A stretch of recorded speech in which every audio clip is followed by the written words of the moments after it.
success as our way of worshiping our God, because we believe that it is better to give than to receive, right? Amen. So yan lang na ako ang mga halad, mga MCYO, because an MCYO is a faithful believer. Amen? Amen. Hallelujah. So, to encourage everybody of us, so as an MCYO, it is a living testimony that if we do plant, if we seed in the ministry of the Lord, natin siya yung bunga. Right? I personally encountered that one MCYO too.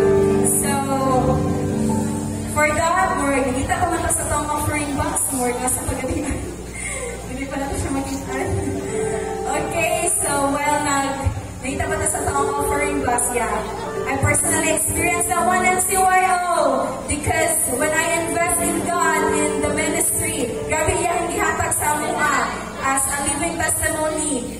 4 years ko nakuhan, 4 years ko nawala na buros, and then we see in the ministry of God, grabe, after 4 years, kuha na buros ko. Moto dahil si QQ. They-invest na ko sa halili sa mga simbahan. They-invest ako. And then after that is, nag-proceed ko education din. 4 times ko mawala nakapasar.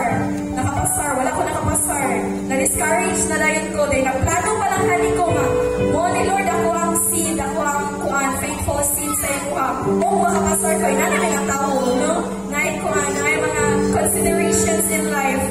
Love na ka, kung, ano ba, or ano ba, yan na ka experience. Lord, pasara ko, Lord, pasaron ko ni mo niya ako invest. Wala ko yung ka-invest, nakapasar na ako mga exolo na, pag-anaw na ako paglaong. Kaya, nag-desire na ako mag-review balik, pero akong i-desire is, ako ang i-review, Lord, kung ano na, ako na lang i-invest sa iyong ministry. Hindi na ako review. Gabi ba yan ko, ang review. Okay, so, moto siya ako ang, what she care, kayo, nagita na ito sa offering box. Okay, okay, nagkakain, so,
sinhang kamaayo ka na mo. Tungod kay walay amo, niining kalibutan na o Diyos. Walay amo o Diyos. Walay ni bisan piso, sintapos, Ginoo sa amuha, Father God. Usa ngayon kamudawat, ang ngayon ka Ginoo sa mga pagsimba. I-bless, Father God, ang mga kapatanunan o Diyos. Lord, those who are faithful, Father God, in giving. Ikaw, Ginoo ang Diyos, Father God, mag-provide sa ilang mga panginahanglan ng Lord. Salamat o Diyos. Libuhan ka mga anghel, Ginoo, yung mga surround kanila, Father God. Sa mga nag-eskwela, we pray success, Father God. Isa pa man sa mga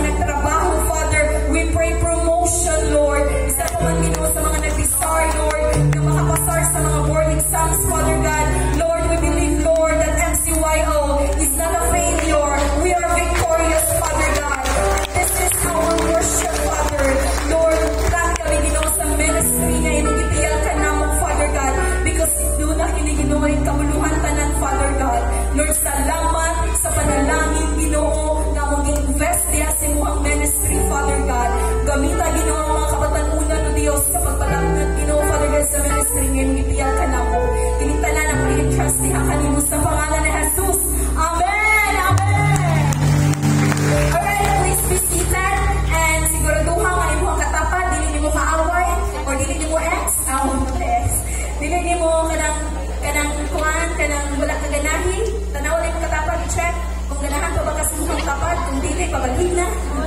Because at this point of time, this is very, serious time. Our speaker for tonight is our beloved District Councilor. So, sa walay paglangan, atong palakpakan ihang live. Kabalog dyan mo kung sa KBCC, Pastor Kuya JR. No, nakalaad dyan mo dito sa ilaha. Grabe kayo siya kapinangga sila ang mga young people, right? Right. O, nakakaroon sa niyo, ito birthday niya. Okay, palakpakan nato ato ang pinaganga. District Councilor, Pastor Rogelio Villaruz Jr.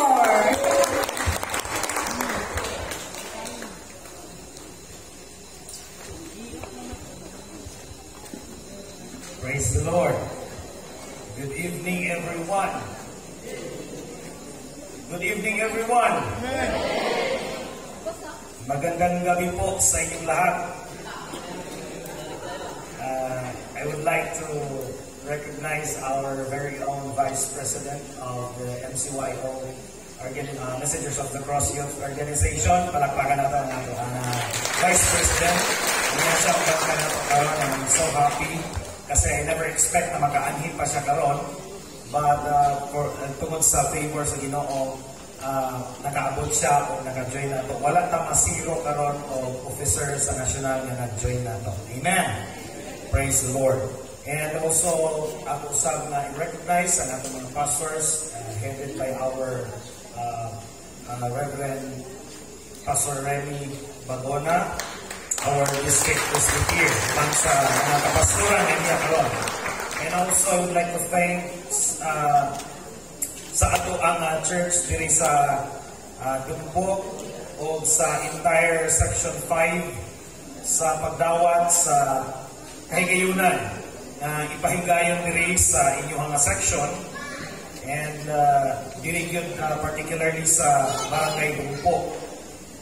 Pasalamatan ako ang inyong pagdawat ninyo. Palakpakan nato ang Section 5 sa mga kapastoran, mga kaigsukunan nga na hugid yun kaayo, nagsakripisyo for how many months nilang i-prepare ang mga tanang na mga preparasyon.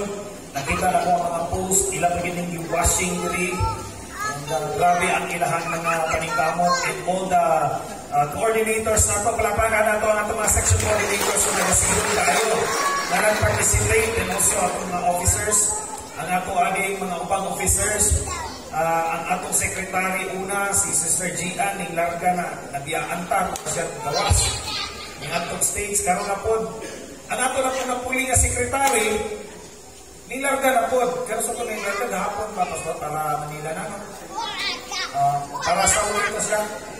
So tuwa na po, nilarga na po, yaan na po tag secretary, so naatay acting secretary, I hope di na ni mo larga.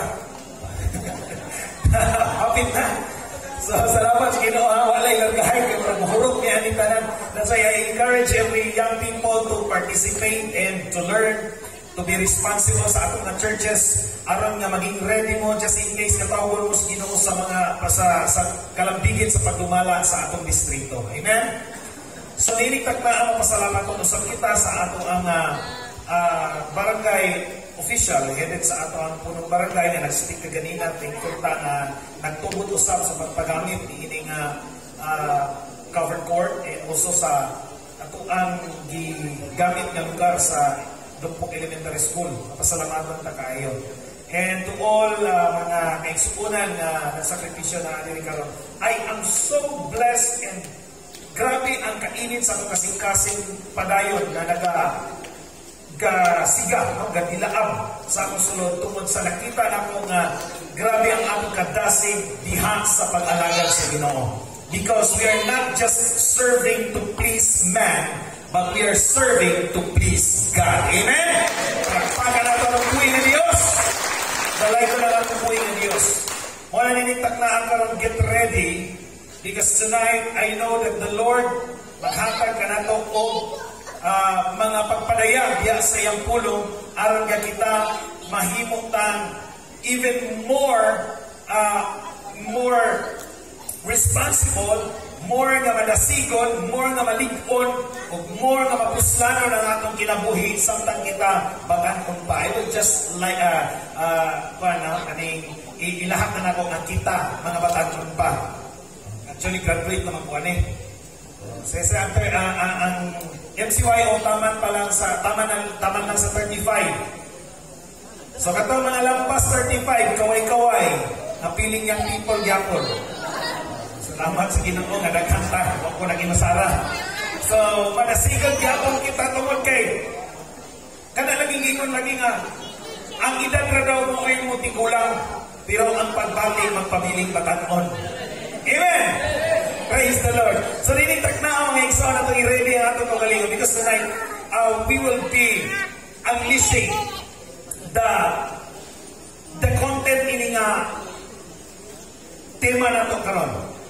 Ang tanan mo yung DNA. Ayun. Mauna ang atong tema. Kung sa meaning sa DNA, again, sabay-sabay.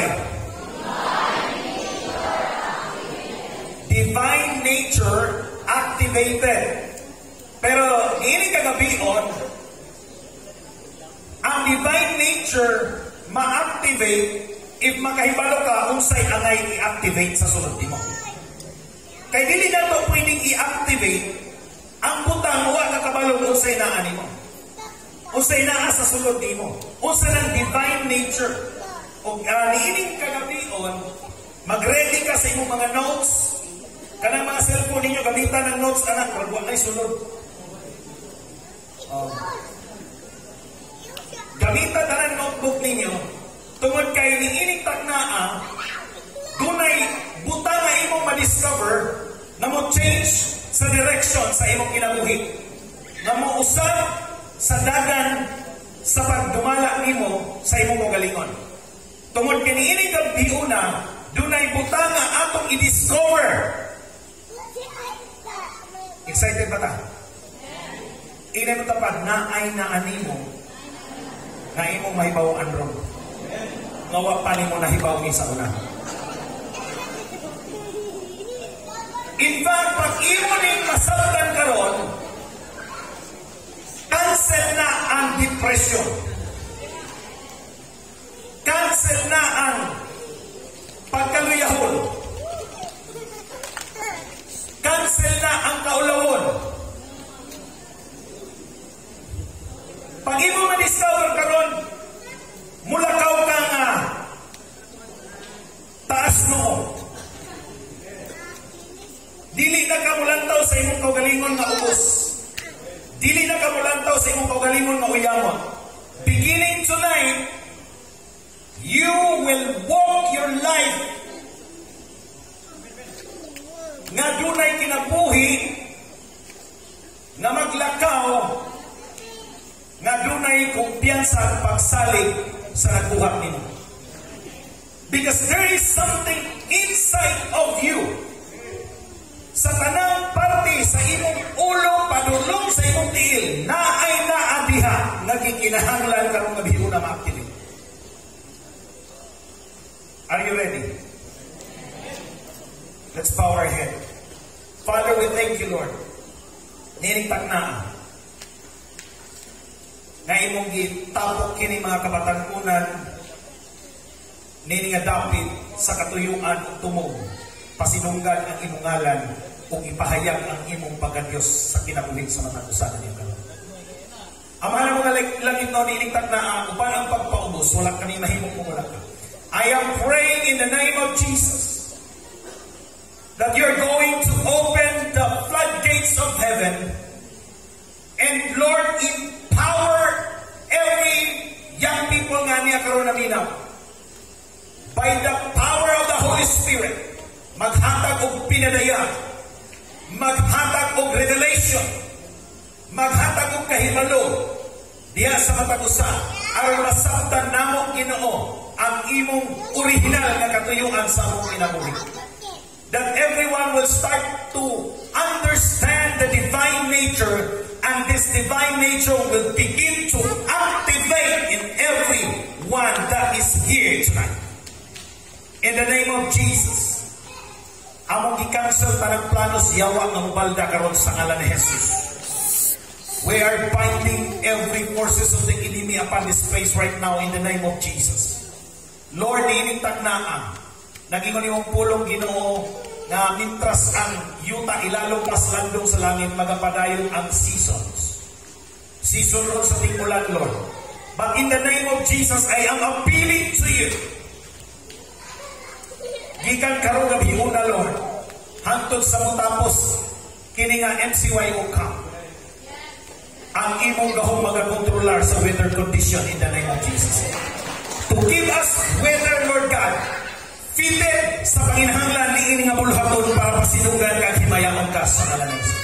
O ining pagtagin o dihuga ang imong mga pulo, sama sa espada nga duhay sulang, magalagpas sa kinayugang bahin sa mga kasing-kasing. In Jesus' name, Amen. So ining kagabion ang atong tema is DNA, but doon na kay gihimo karon gikan ni ini nga topic which atong i-discover karon kanang gitawag nato the God class nature. Basahan na nato tanan. The God class nature. And nanang the God class nature, tungod kay gusto natong maibaluan sa matag usa nga ikaw nga naglingkod sa imong lingkuranan o nagpamatik kinsa ka man na namatik karon sa mensahe, dili ka basta tao lang. Tingnan tapat, dili ka basta tao lang. Daghang mga termino atong madungog. Tao lang ko. Tao lang. Nga nung naka-istorya pa na tao lang, because you don't know who you are. Di ka kasi kabalo kung kinsa ka. Kaya kung nakabalo ka kung kinsa ka, dili ka moingon, tao lang. Dili ka moingon, tao lang mapakyas. Tao lang masikya. Dili ka basta tao lang. Ingay mo tapat, dili ka basta tao lang. You are a God class. Ang imong level, ang imong class,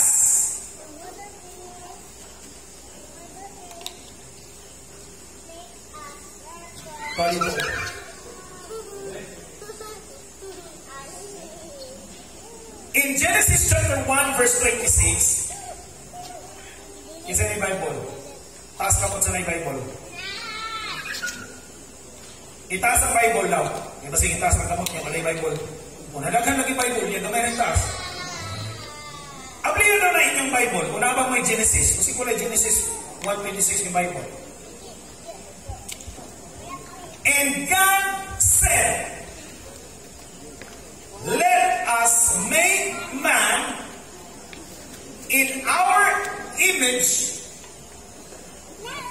after our likeness. Kisa'y nag-ingon na ni si God, the Father, the Son, the Holy Spirit. Kaya nga, kung imong ng taon, let us. Wala siya ingon, I will. Because in the beginning, God, the Father, the Son, the Holy Spirit is already present in Genesis chapter 1, verse 26. He said, let us make man in our image, after our likeness. So, gihimo ka sa Diyos sama sa iyang dagway o kinaiya. So, ang pattern, paghimo nimo, imahe o kinaiya sa Diyos. Inayin ito tapan, huwag pagkakasabot ini lang. Ini huwag pagkasabot ini. Kalalaw. Sumunod di pasabot, naani mo ang imahe o kinaiya sa Diyos. You are a God class being. Kaya ang imong naong o ang imong batasan. Ini yung tapat, batasan mo.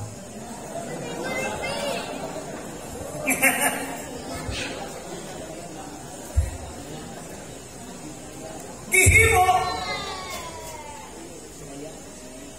sa dagway o kinaiya sa Diyos. Amen? Ilsa. And yung same purpose, and let them have topic in dominion, but I will just give you evidences, mga ebidensya, to prove that you are God-class being. Those evidences, scientifically. What is science? Science is systematized. Mas hindi na po mga baloran. Science is a systematized body of knowledge based on facts and phenomena of life. Science is a subject. So science is based on facts. Base sa kamatukuran. Base sa mga ebidensya. Now, we will prove it scientifically that you are a God-class being. Ang uban ninyo sila sa science, dili mo to o Ginoo. Pero I will prove that science will tell us now that you are a God-class being. In fact, science will tell you that God is true. That there is God. Ang mga atheists, ngayon sila walay Diyos. Dili sila mo Ginoo, kaya wala ko rin Diyos. But scientifically, kaya ngayon sila, as science God, based on facts. Pero karon, science will tell us. Okay. Next slide, please. What is DNA?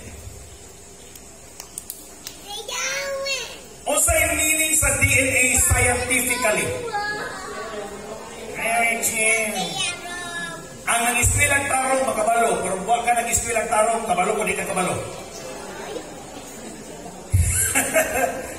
Alastar, recess ako na ang subject ko rito. Deoxyribonucleic acid. Deoxyribonucleic acid. Mao na yung meaning sa DNA. Now, what is DNA? Is a DNA is to store all the genetic information that organisms needs to develop, function, produce. Essentially, it is the biological instruction manual found in each of your cells. Kung sa ibidisaya, para masabtan sa daghan. Ang DNA ko naadiya ginasulod ang tanang genetic information, mga impormasyon mahitungod sa imuhang kaliwatan, imong genes. That an organism needs katong sa unsa gikinahanglan sa usa ka organismo